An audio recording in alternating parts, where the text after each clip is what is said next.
you all on the series of DSP processor.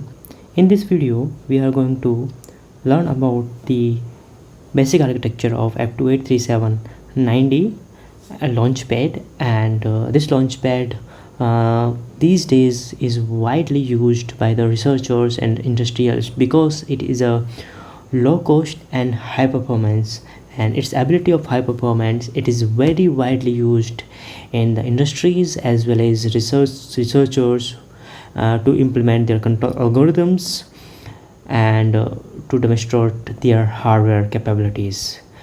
Okay, so in this video, in this presentation, what we are going to cover the basic architecture of the C2000 family of the microcontroller. That is, here we are going to cover the F28X7X series, and what this series will add a new level of high performance processing ability of the microcontroller families. And this processor can be used in applications that combining the digital signal processing, microcontroller processing, and it will do the several operating system tasks. So the first, what we are going to do, we are looking about the architecture, basic architecture. Later we will see how the bus systems of the architecture, how the data is going to transfer, and how the memory are going to transfer, and memory is going to be fetched between the different peripheral units, and how the instructions are going to be executed. And we will see the different peripherals available on the Launchpad. And so the basic idea behind this lecture is to make understanding about the architecture of F28X7X architecture, and later we will see what are the features this Launchpad is having, and what are different bus structure, how the memory blocks look like, and what are the different peripherals available on the Launchpad. So the basic thing, how all of its components work together to create a high-end uniprocessor control system. So when you are going to implement your control algorithm in this processor, so you will be able to learn how this going to work in this in the processor of the Launchpad processor. Okay, to F28X7X processor. So first we will see what are the device specifications of this Launchpad is having. And the device specifications mean what are the CPU, what are the RAM, what are the GPIO, what are the other peripherals is having. So the device specifications, as you can see here, it is having the 2 number of CPU, as you can see here, and the clock frequency is having the 200 megahertz. So it is having 2 CPU, as we have seen previously at 28335 is having the single CPU. Okay, so we have done 28335 right in the last previous series. So that is having the single CPU, but this processor is having the 2 CPU. Okay, and F2835 is having the clock frequency of 150 megahertz, and this Launchpad is having the clock frequency of 200 megahertz. And these are the basic things, that is having the single CPU, and it is having the double CPU, 2 CPU, and having the clock frequency of 200 megahertz. Such a high clock frequency will allows you to do very much computations and for the signal processing applications. Either you can use it for the image processing applications and machine learning kind of thing, and converter. If you are a power electronic engineer, you can use a converter controlling, and model based design approach you can implement with this kind of processor. And it is having the flash RAM and one-time programmable memory, that is 512 kilobyte and 102 kilobyte, 2 kilobyte, and it is having the watchdog timer. So if you talk about if you're taking the comparison of with respect to 28335, there is a one watchdog timer was there, and here, as you can see here, 2 CPU means each CPU is having a separate watchdog timer. That means that allows to do the different tasks in both the CPU, and it is having the 12 to 16 12 or 16-bit analog to digital converter, 3 digital to analog converter, and it is having the analog comparator, the floating point units, 6 channel direct memory access units, control law accelerator, it is having the control law accelerators, and it is having the trigonometric math unit, EPWM enhanced pulse width modulation capability it is having, and it can do the ECAP enhanced capture area program, enhanced capture area programmable, like it can measure the time stamp between two signals. So for example, if you are having this kind of pulses and you want to measure the what is the time period between that, what is the frequency of this signal, and what is the turn on time and what is the turn off time, you can easily measure with the help of ECAP modules. And EQEP, like you want to measure the speed of your any rotating machines with the help of quadrature encoder pulse, you can measure the speed, and you can measure the directions of which direction your motor is rotating. Other than that, these features, it is having the communications features, and it is providing this SCI, SPI and I2C communications. Other than that, it is having the CAN, MCBSP and USB. These things are the communications things it is having with these features. Okay, so these things, these are the basic specifications of the 28335, and if you are running your applications, you have to must take care of which processor you have to take for implementation of your control algorithms. So we will look at the basic things of basic overview of the Launchpad. As you can see, this is the Launchpad which might be you are having with you, and it is having the emulator and the simulation circuitry. As you can see, this circuitry is having the emulations, and the version is XDS100V2. so this is the emulations version, XDS100V2, and it is having the several peripherals like 172 approximate, that is not fixed, that is 172, it might be 172 GPIO general purpose input output pins. So as you can see here, it is providing the 3.3 volts and the 5 volts, both the voltage it can provide, and it is having the GPIO pins J1 and J3, and this is the ADC J20. Here you can see here it is written J21, as you can see here. So you can see on your board how, so it is a J21 is a ADC differential pair inputs, and other than that is having the, it provides the 3.3 and 5 volts to these two connectors. So these two connectors are there, J5 and J7. so these complete line will providing the 3.3 volts, and these complete line is these GPIO pins providing the 5 volts depending upon selection of these jumpers. And it is having the communication I2C communications. Can this J12 can provide the CAN communications, and this J15 is having a true quadrature encoder pulses, two quadrature encoders to measure the speed of the induction any kind of rotating machines. Other than that, these are the GPIO pins, and this is also the GPIO pins, and these are the LED indicators, as you can see here, and there will be one LED indicator will be here also, and these three are LED indicators to check to debug the program and run the program. It will indicate for while blinking, and there is the reset pin. So, and this is the debug probe. So then this switch will select your boot modes of operations. Okay, that we will take care of how to use these switches to running your code. Okay, so this is a main processor, that is a TMS320F2837xD, and it is a dual core, and it is doing all the capability of all the controlling capability of your control system, and as well as it is having the communications, lot of features it is having as compared to if you talk about F2837xD.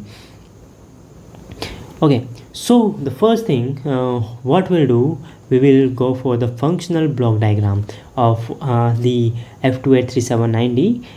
Okay, so this is the basic block diagram, and you can see it is a very big, and it will be difficult for you to understand what each and every blocks is there. So we have discussed that this is having two CPU, right?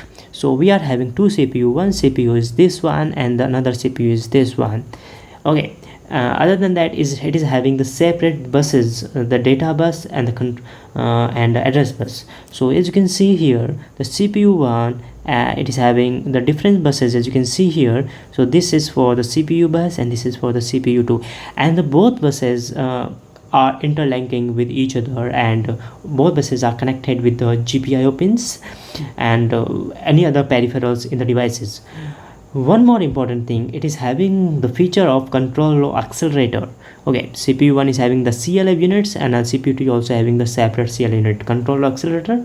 So it is also a powerful tool to increase the computations and the design flexibility. It is providing the design flexibility in your control system, and it is having the DAC and ADC, and that is the analog muxing, that like it is having the 4 channels analog to digital converter, and it is having the digital to analog converter, that is 3 in numbers, and all are connected with a common GPIO bus.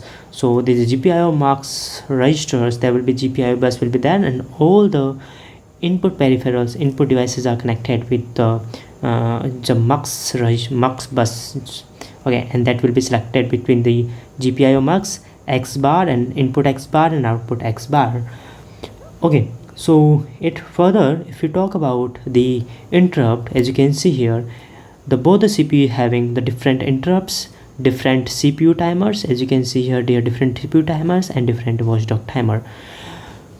Now the question come in your mind that whether both the CPU can work together and how can we connect both the CPU.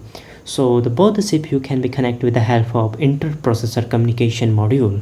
Okay, so there will be IPC modules will be available in the for this device. So with the help of IPC module, we can communicate with both the CPU. Okay, so otherwise both the CPU are independent and that will work independent with each other. Okay, so this is the basic architecture, this is the basic functional block diagram of the F283790. Okay, so next what we'll do, we will see what is the core, like if you talk about the CPU, how the CPU will be looks like and how different peripherals are connected with the CPU. Okay, so we will see the core F283790 core, and this is the basic architecture of the CPU core, as you can see here. Okay, so this block diagram, they represent the overview of all the device features, and it is not specified to any one device, so it will be the overview of all the device of F2837 series. Okay, so F28X7X device is designed around a multi-bus architecture. So as you can see here, it is having the multi-bus, and these are the bus systems. So it is having the multi-bus architecture, and this is the known as a modified Harvard architecture. Okay, so this can be seen in the block diagram by the separate program bus and the data bus. As you can see here, this is the program bus and this is the separate data bus, and along with link between the two buses. So there will be some link between these buses, and this type of architecture greatly enhance the performance of the device. So if you are going for this architecture, what it will do, it will enhance the performance of your devices. So as you can see here, upper corner, as you can see here, this is the memory sections, and which consists of the boot RAM, stored flash, RAM, and also you can notice here 6-channel DMA is also having its own bus system. So the DM is also having its own bus system, and as you can see here in the lower area, left area of the block diagram is the execution sections, which consist of the 32-bit by 32-bit hardware multiplier, and there will be a read, modify, write atomic arithmetic logic unit, and there will be a trigonometric math function, and there will be a Viterbi complex math function. And we will see each and everything in the next slide, next chapter, next presentation of this series, how this CPU and how these execution sections will work, and how the term, each and every term will be utilized in your program. Okay, and there will be a control law accelerator is an independent and separate unit that has its own set of buses. As you can see here, the CLA is having its own bus system. So what it will do, it will provide a design flexibility, and it will do their task in parallel with the CPU. So when we are using CLA, it will increase the computation. It will reduce the computation time by 1.3 times as compared to if you are running your program in the CPU. Okay, so there will be, as you can see here, so each and everything we will learn in detail in the subsequent series, subsequent lectures of this series. Further, you can see here there will be different peripherals will be available. As you can see here, this set of peripherals are the EPWM, ECAP, EQEP, ADC, DAC. These are the control set of peripherals, and you can see there will be lower set of peripherals. These peripherals are the communications peripherals, and there's a multi-channel buffer, serial port, I2C, SCA, SPI, CAN, USB. Okay, further, if you look at, we have left these two things. So a PI block or a peripheral interrupt expansion block manage the interrupt from the peripherals. So whatever interrupts are coming from the peripherals, this PI block will manage all the interrupt that are coming from the peripheral units. And if you see about these are the GPIO, general purpose input output pins, and the CPU is having the watchdog modules. There will be the CPU database is shared with the watchdog modules, and it is having the 32-bit general purpose timers available. Okay, also these device features an external memory interface. Okay, so there will be external memory interface will be there in the right, in the left of this architecture. So this is the basic architecture of all the device. That is not common, that is not different for all the device. This is the basic architecture of the older device. The changes could be at the CPU, at the CLA, and at the PI interrupt systems. Okay, so the next what we'll do, okay, so this is the basic architecture. It is having the multiple bus architecture, and that is known as a modified Harvard architecture, and it is having the separate data bus and the program bus, as you can see here, and it is having the boot ROM, flash, RAM, and DMA. Other than that, it is having the computation unit, that is the LU, FPU, PMU, and CLI, peripherals, PI interrupt manager, and the timer and external memory interface features. Okay, so this is the internal bus architecture of the C28X internal busing system. So you can see here, with many, if you talk about many high performance microcontroller, so in the microcontroller they are using the different bus system, right? So there will be different bus systems will be available. So why the bus system is required? To transfer the data, to read the data, and to fetch the data from the CPU to the memory block, from the peripherals, etc. Right, this is fine. So for this case, if you talk about C28X, the micro memory bus architecture, it is consist of 6 buses, and the 6 buses will be, okay, so 6 buses will having the 3 address bus, and it is having 3 data bus. So how the 3 address bus and 3 data bus will be there? A program read bus will be there, that is 22-bit address line and 32-bit data line. There will be program read bus, there will be a 22 bus data bus and read bus, and 22 bus the address bus. There will be data read bus will be there, as you can see here. There will be address bus and data bus, and there will be data write bus will be there, right? So there are total 6 bus for the data write bus, data read bus, and the program write bus. So read write and read write bus, program data. Okay, so the next,